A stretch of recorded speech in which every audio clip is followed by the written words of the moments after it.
밥을 먹고 또 매일 회사에 다니지만 우리가 언어의 사용의 중요성에 대해서 한 번이라도 한번 깊게 생각해 본 적이 저는 그렇게 많지 않았던 것 같습니다.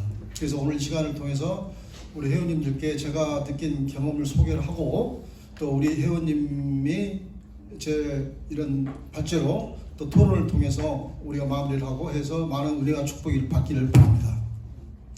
우선 우리가 사람을 평가할 때 여러분 제일 처음에 뭘 보고 평가하십니까?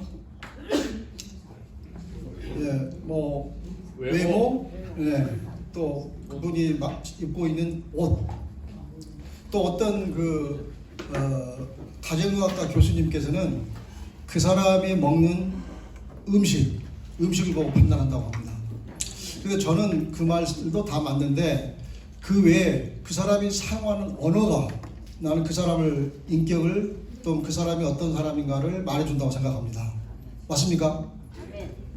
그래서 오늘 이런 주제로 했습니다. 그래서 우리가 무심코 일상생활 중에 내뱉는 이 말 한마디가 어떨 때는 그 한 사람에게 엄청난 충격을 줘서 평생 잊지 못할 상처를 남기는가 하면 또 어떤 좋은 따뜻한 말 한마디로 그 사람이 의기충전해서 절망과 슬픔 속에서 제기하는 그런 게 바로 언어라고 생각합니다.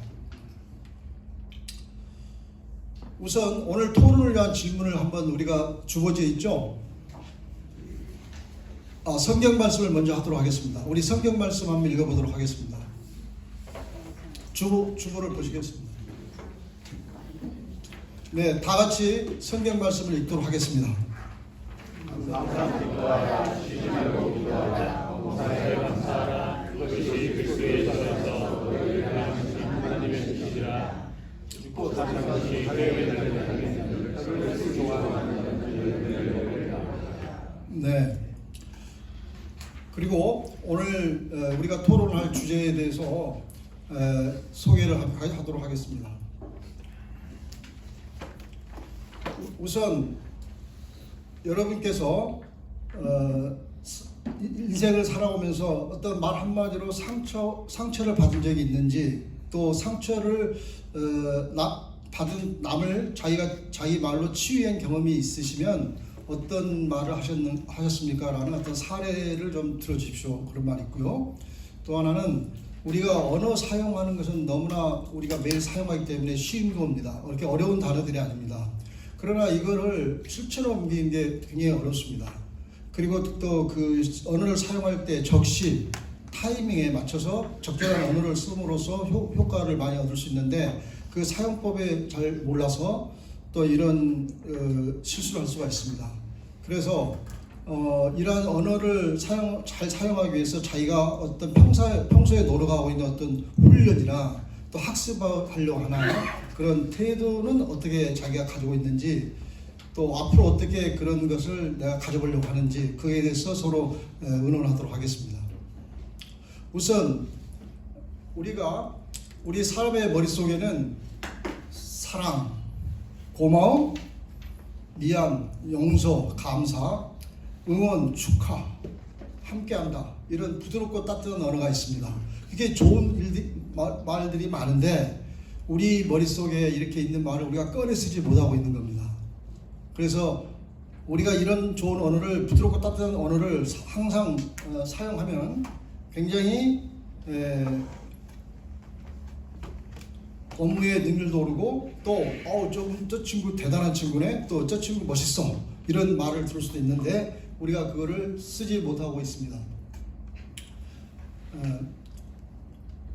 또 그러면 이것을 제가 여러분한테 하나하나 소개를 간단하게 하겠습니다. 왜 그러냐면 우리가 부드럽고 따뜻한 언어 그럼 너무 추상적이잖아요. 그러나 실제 우리 언어에는 이런 게 많이 있습니다. 더구나 우리 한국어는 굉장히 한국말은 한국말이 너무 아름답죠. 그래서 우리가 한국말을 잘 사용하는 것이 우리의 복이고 또 우리는 한글말뿐만 아니라 한자를 같이 공용어로 쓰고 있고 또 거기에 외래어까지 좀 포함하면 영어. 그래서 한글, 한자, 영어 이 세 개를 우리는 가지고 있습니다. 굉장히 복받은 나라입니다. 그런데 우리가 이 세 개의 언어를 가지고 있으면서도 제대로 활용을 하지 못하고 있기 때문에 이거를 저희가 오늘 간단하게 여러분한테 소개하도록 하겠습니다. 우선 주부지를 보겠습니다. 시적절하고 힐링이 되며 행복감과 삶의 변화를 이끌 언어, 이렇게 있지 않습니까? 이건 잘 아시겠고요. 희망 있고 긍정적이며 유익하며 격려를 주는 언어. 우리가 희망을 주는 언어가 왜 중요하냐면, 특히 리더로서 어떤 조직이 굉장히 어려울 때 이런 희망이 섞인 말을 함으로써 그 조직원들에게 많은 용기를 줘서 위기를 극복하는 경우가 있습니다.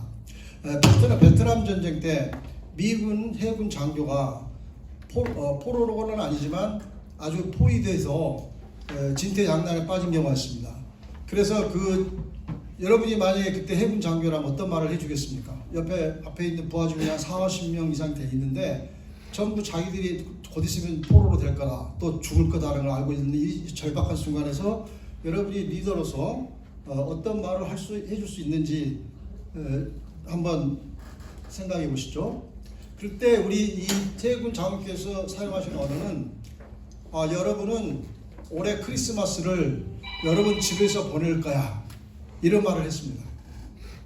그러니까 이 부하 직원들이 지금 시리에 빠졌는데, 맞아, 나는 꼭 올해 크리스마스를 우리 집에서 가족과 함께 보낼 거야, 이 희망 하나 가지고 버텼습니다. 그 결과 기도도 하고요. 그 결과 헬리콥터가 와서 구조를 해서 무사히 그해 크리스마스를 가족들과 보낸 경우가 있습니다. 그리고 성공한 부자는 부정적인 말을 하지 않는다, 이런 말씀을 제가 올렸는데, 부정하지 않는 말을 부정한 말을 할 수밖에 없을 때도 있겠죠. 그러면 그 대신 부정적인 말을 하는 게 아니라 침묵을 한다고 합니다. 그래서 자꾸 부정적인 말을 많이 하면은 주변 사람이 안 좋을 뿐만 아니라 또 우리 뇌가 그걸 반복하고 생각하게 돼서 그게 자연스럽게 행동으로 옮겨진다고 합니다. 중요한 미국의 어떤 유명한 교수님이 실험을 한번 하였습니다. 예를 들어 학생을 두 그룹이 있는데, 한 그룹은 A그룹, 한 그룹은 B그룹. 그래서 한 그룹한테는 나이 많은 어르신이 많이 쓰는 그런 이미지를 풍기는 단어들, 예를 들어 쭈글쭈글하다, 또 슬로우, 천천하다, 그리고 색깔을 회색 옷을 많이 입는다, 또 느릿하다, 행동이, 이런 단어를 포함한 그런 나이 어르신의 그 이미지를 풍기는 단어를 많이 쓰게 하는 그룹이 있었고, 한 그룹은 젊은이를 풍기는 빨리 움직여라, 행동이 빠르다, 머리가 빨리 회전한다, 스마트하다, 이런 말을 계속 반복시켰습니다. 그런 뒤에 이 교수님이 그 학생들을 다 교실 바깥으로 불러내서 저기 한 50m 앞에 엘리베이터가 있으니까 한번 걸어가 보세요 했습니다. 그러면 어떤 결과가 나왔겠습니까? A그룹 학생들은 슬로우, 천천히 걸었습니다. 근데 B그룹 학생은 동작이 굉장히 빨라져가지고 더 빨리 도착했다고 합니다. 이게 우리 인간입니다. 그래서 우리 인간이 어떤 언어를 사용했다라면서 그 언어가 자기 머릿속에 각인이 돼서 행동을 그렇게 한다고 합니다. 그래서 우리도 그런 이유 때문에 되도록이면 긍정적인 언어를 써야 할 것 같습니다. 그리고 쿠션 언어라는 말이 있는데, 이 쿠션이 부드럽고 따뜻하죠, 여러분. 그래서 제가 쿠션 언어라는 언어를 그 책에서 알아가지고 여러분을 소개했습니다. 우리 마음을 포근하고 따뜻하고 부드럽게 해주는 말, 고맙습니다, 또 미안합니다, 용서합니다, 감사합니다, 또 사랑합니다, 함께합니다, 응원합니다, 이런 단어들이 여러분 우리 주변에 너무 많습니다. 근데 우리가 이거를 잘 많이 쓸 때도 있겠지만 또 적시에 써야 되는데 생각이 안 납니다. 그럼 왜 그럴까요? 습관화가 안 됐기 때문에 그럽니다. 그래서 우리가 평상시에 이런 말을 잘 써주면 자기도 모르게 그런 언어를 자연스럽게 쓸 수 있다는 거죠. 또 아침 일어나자마자 하는 언어가 나는 행복하다, 나는 평안하다, 오늘 신나는 일이 일어날 거야, 오늘도 잘 되겠지, 또 오늘은 무슨 익사이트한 일이 하루가 생길까, 이걸 자꾸 머릿속에 각인하면은 정말 그런 일이 발생합니다. 그래서 처음에 일어나가지고 오늘 하루 또 회사 가기 싫은데, 또 오늘 아주 머리 아픈 일이 생겼는데 이거 어떻게 처리하지 하면서 가기 싫다. 또 집에서 그냥 쉬자. 또 이렇게 생각하는 거하고 결과가 틀리다고 합니다. 그리고 기운차고 남에게 용기와 길을 불어주는 영어. 그러니까 이거는 굉장히 리더로서, 특히 리더로서 또는 CEO로서 또 다른 사람의 영향력을 주는 사람으로서 반드시 필요한 겁니다. 챔피언 언어가 재밌는 겁니다. 이 챔피언 언어는 여러분 우리 주변에 그 유명한 그 올림픽 금메달리스트나 모하마드 알리 또 우리 김연아 선수처럼 세계적인 그 글로벌 스타들이 있죠. 근데 그런 스타들은 절대 부정적인 일을 하지 않고 우리가 PGA 투어 그 골프 중계를 보면은 정말 아슬아슬하게 홀에 일을 못 시켜서 그냥 100만 불짜리, 200만 불짜리 상금이 날아가는 경우가 있어요. 그 준우승한 선수들. 그거를 생각하면은 평생 생각하면 그거 골프 다음 모임 경기에서 이기겠습니까? 그 사람들은 그 당장 잊어버리고 절대 부정적인 영어를 쓰지 않고 나는 앞으로 좋은 모습을 보여줄 거야. 또 앞으로 나는 꼭 챔피언이 될 거야. 앞으로 잘 될 수 있어. 라고 해서 굉장히 긍정적인 일종의 어떤 자기 마인드 컨트롤 혹은 언어의 어떤 긍정적인 사용하는 것을 습관화하겠죠. 그래서 이런 챔피언 언어, 모하마드 알리 같은 경우가 아주 대표적인 경우인데 모하마드 알리가 그 유명한 말을 했죠. 나는 나비처럼 날아서 벌레같이 쏜다. 이 명언 있죠. 근데 그 명언이 따라서 무명 시절에 모하마드 알리도 무명 시절이었죠. 난 최고야. 난 반드시 최고가 될 거야. 챔피언은 훈련장에서 만들지 않는다. 챔피언은 열정과 꿈 그리고 비전과 같이 마음속 깊은 곳에서 만들어진다. 그러니까 자기 마음속 깊은 곳에서 굉장히 사고와 어떤 그 깊은 내공을 쌓으면서 챔피언이 될 수 있는 거죠. 또 우리가 사용해야 할 언어로서 정신을 맞게 정화시키는 언어, 특히 우리 성경 말씀이나 목사님 말씀, 또 이번에 운명하신 교황님 같은 분들 말씀, 그 교황님께서 프란체스카 교황님께서 이번에 마지막 편지라는 글을 남겼더라고요. 아마 여러분 다 알고 계시죠? 그 편지를 읽어보십시오. 굉장히 우리 마음을 맞게 하고 욕심을 버리게 하고 이 세상 산 것은 다 똑같다. 마지막 남길 것은 다 비슷하다. 이런 말을 했기 때문에 어떤 소유와 탐욕에서 우리를 해방시켜 줍니다. 그리고 시인들 말이나 어떤 CEO들 명언 이런 말을 잘 되새겨 보셨고요. 특히 그 유머스럽고 재치 있는 언어를 자중에 한바탕 웃기는 언어가 제일 중요합니다. 특히 우리가 사회생활을 하면서 그 굉장히 이런 유머스러운 친구가 굉장히 매력적이어 보입니다. 그래서 유머스럽게 하라는 것은 우리 많이 얘기를 들었고요. 특히 또 저희가 아주 몰랐던 또 자주 할 수 없는 게 자화자찬한 언어. 자화자찬한 언어라는 것은 자기 자신의 스스로를 칭찬해 주는 거예요. 여기가 우리가 남을 칭찬하는 경우는 많이 있잖아요, 가끔. 그런데 왜 자기 자신을 칭찬하는 우리는 안 하고 있죠? 그만큼 자기 자신한테 합독한 겁니다. 예를 들어, 나는 오늘 수고했어. 오늘 참 어려운 일이 있었는데 잘 보냈어. 또 오늘 우리 어려운 고객을 만났는데 그 고객의 까다로운 질문을 잘 내가 마무리했어. 정말 수고했어. 앞으로도 너 너무 그렇게 수고했어. 이렇게 자기 자신을 굉장히 위로해주는 이런 말을 함으로써 굉장히 용기와 또 동기발이 되는 거죠. 난 내가 참 좋아. 이 말이 있는데요. 내가 참 좋아. 혹은 어떤 영화의 대사에서 나는 내가 참 좋게 보여. 이런 말이 있어요. 여러분이 여러분 친구들한테 딱 만났는데 너 오늘 참 좋아 보인다? 그렇게 말 듣는 거하고 너 왜 이렇게 얼굴이 쪽 빠져가지고 살이 안 쪘지? 어디 아프니? 이런 말을 들은 경우는 굉장히 틀릴 겁니다.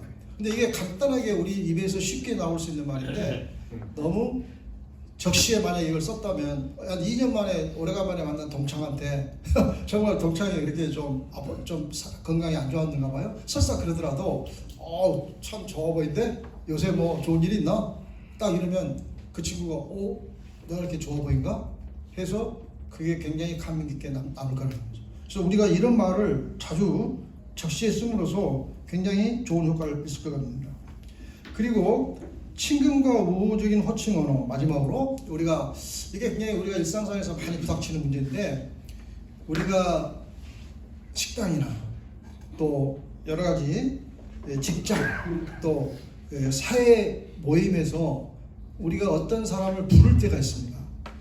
그럴 때 어떻게 그 사람을 부르냐에 따라서 그 사람의 태도나 반응이 여러분한테 부정적으로 나올 수도 있고 긍정적으로 나올 수 있습니다.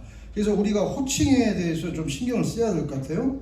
나는 예를 들어 존칭과, 내가 만약에 남이 나를 존칭은 아니더라도 좀 따뜻한 부드러운 말을 써준다면 굉장히 내가 인정을 받는구나. 특히 우리가 직장사회에서, 조직사회에서 윗사람이 아랫사람을 부를 때 이 존칭이 굉장히 중요합니다. 그리고 우리가 보통 요새 기업들이, 대기업들이 우리나라 옛날 상무님, 전무님, 부사장님, 사장님 용어를 써 요새는 매니저로 통일했답니다. 그래서 부사장님, 전무님 그러면 직원들이 너무 권위적이고 가까이 하기가 힘들고 어려워 보입니다. 그러나 다 똑같이 대리 이상이나 과장 이상이면 매니저로 통일했습니다. 그러니까 채용하기도 쉽고, 어떤 사람이 채용할 때 나는 왜 부사장을 시켜주지? 나는 왜 전무로 뽑지? 그런데 매니저다, 팀장이다, 그렇게 통일해버리니까 너무 편한 거죠. 그래서 미국은 굉장히 호칭 그런 타이틀 대신에 그 퍼스트 네임을 많이 불러주죠. 그리고 우리가 외국인들과 거래할 때 퍼스트 네임을 불러주면 굉장히 칭을 갑니다. 근데 그분을 한 번도 만나지도 않았고, 사실 우리가 친한 사람을 퍼스트 네임을 불러주는데, 친한 사람도 아닌데 어떤 사람이 나한테 거래상 제 이름이 게리이기 때문에 게리 그래요. 근데 전혀 만나보지도 않았어요. 근데 이메일 들어올 때 Hi 게리 이렇게 딱 들어요. 이 사람은 만나지도 않았는데 Hi 미스하고 하는 것보다, 그러니까 내가 친근감이 가더라고요. 여러분도 이메일 쓰실 때 혹시 그런 경험이 있으실 겁니다. 그래서 나는 이런 그 호칭, 존칭, 그리고 우리가 회장님, 사장님, 또 어떤 사람들이 막연하면 선생님 그러더라고요. 그것도 나쁘지 않은 것 같아요. 다른 말로 여보세요, 이봐요 하는 것보다는 선생님, 그냥 무조건 선생님이라고 하고, 또 우리 친구끼리 무슨 프로 그러죠. 고프로, 2프로, 파프로. 그리고 제가 신입사원으로 회사를 들어갔을 때 제 보스 좀 윗분이 저한테 내 퍼스네임을 불러서 누구누구 야 하기가 좀 거부스러웠는가 봐요. 그리고 그분들이 좀 매너가 있던 분인가 봐요. 저는 이제 사회생활 은행에서 시작했는데요. 그때 고형 그러더라고요. 고형. 그 매니저가 나보다 더 많으신데 고형. 우리 여러분 그런 말 들어보셨죠? 그 상사가 나한테 고형. 근데 좀 발음이 잘해야죠. 무시하지도 않으면서 너무 또 존칭도 아니면서 그런 적당한 형. 그리고 제가 여기다 있었는데 이모라는 말이 있어요. 이모. 이게 우리나라 천재 같아. 우리가 여성분들하고 일할 때 어떤 그 자기 집에서 돌봐주는 오는 사람이나 또 좀 사회적인 약자가 있죠. 그런 분들이 여성 친척도 아니고 아무것도 아닌데 호칭을 뭐라고 할까? 아줌마 하기도 좀 뭐하고. 그럴 때 우리 일반적으로 이모라고 많이 하죠. 우리 식당에서 그 일하신 분 부를 때 이모. 아주 멋있는 것 같아요. 그리고 제일 중요한 말 중에 하나 더, 갑과을 관계. 우리가 지금 직장 생활하고 사회생활 하는데 그러니까 갑과을이 있습니다. 그런데 이 갑이 정말 을한테, 심지어 병이 있죠. 을은 또 병한테, 이런 그 갑을병 관계에 있어서 굉장히 상대방을 무시하고 반말하고 그냥 함부로 대하는 그런 갑이 있다면 정말 거래상 어쩔 수 없이 참을 수밖에 없지만 그 사람이 돌아서서는 뭐라고 하겠습니까? 그리고 자기 하고 있는 일에 대해서 굉장히 자신감을 못 갖고 절망감을 갖겠죠. 내가 이렇게 대우받나? 이렇게. 특히 우리 아파트에 있는 경비 아저씨들 말이에요. 지금 옛날에는 좀 뭐한 사람, 약하신 분들이 했는데 요새는 전직 교장 선생님, 대기업 임원, 또 이런 분들도 또 경비를 한다고 그래요. 그래서 우리가 그런 건 굉장히 조심해야겠고, 이 상호 존중과 하는 갑과 을과 관계에 있어서 우리가 좀 신경 써야 할 것 같습니다. 자, 그러면 제가 마지막으로 이제 결론을 하겠습니다. 이 긍정적인 언어는 제가 많이 얘기를 했고요. 또 여기에 해방 신학자 또 이런 그 훌륭하신 분들의 말씀도 여기 많이 했는데 다음에 얘기하도록 하고요. 이런 그 유명하신 분들의 좋은 훌륭한 말씀을 여러분이 우리가 새기면서 이것을 평상시에 내가 사용하려고 하면은 정말 우리 여러분도 아주 훌륭한 그런 인상을 상대방과 남겼고 또 우리 사회가 더 밝아지지 않을까. 그래서 우리가 오늘 아침에 제가 이런 주제를 발표한 것은 정말 이렇게 사소하고 우리 주변에서 우리가 항상 머리에 떠오르는 이런 단어들을 우리가 끄집어 쓰지 못함으로써 상대방한테 큰 상처를 줘서 또 그 사람이 죽을 때까지 그 말을 기억하면서 살아간다고 합니다. 반면에 이런 부드러운 말을 여러분 상대방한테 줬을 때 그분들은 여러분이 한 말씀을 우리는 그 말을 한 여러분은 당장 내일 잊어버릴지라도 그 사람은 죽을 때까지 기억한다고 합니다. 그래서 우리가 말을 쓰는데 조심해야겠고 좀 더 신경을 써야겠고 저도 이 책을 읽고 난 뒤로부터 이거 말을 내가 함부로 내뱉기 전에 우리 혀가 새치해에 무게가 몇 g인지 아십니까? 57g이라고 합니다. 새치 10cm에 57g. 이 혀를 잘 활용해야지 이거를 함부로 활용하면 굉장히 큰 화를 입고 또 자기가 그만한 대우를 또 못 받게 될 것 같습니다. 자, 그래서 이제 제 강의를 마치도록 하고